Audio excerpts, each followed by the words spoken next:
Hi guys! Tulad ko rin ba kayong namomroblema sa sobrang ingay na refrigerator nyo?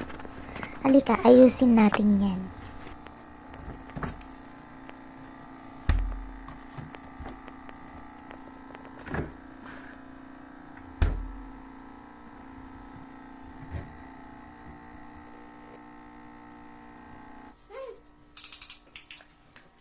So yun, kukuha lang tayo ng lumang tsinelas o goma. Tapos, hatiin natin sa apat. Yung sasakto sa paa ng refrigerator nyo. Kasi doon natin ilalagay para hindi maingay. Tara, gawin na natin para matapos na.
Oh, di ba?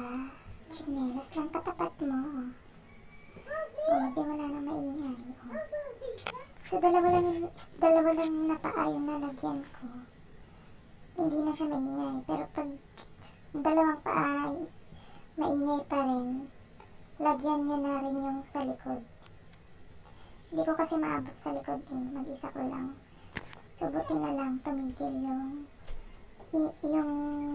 ugong niya nung nalagyan ko yung dalawa.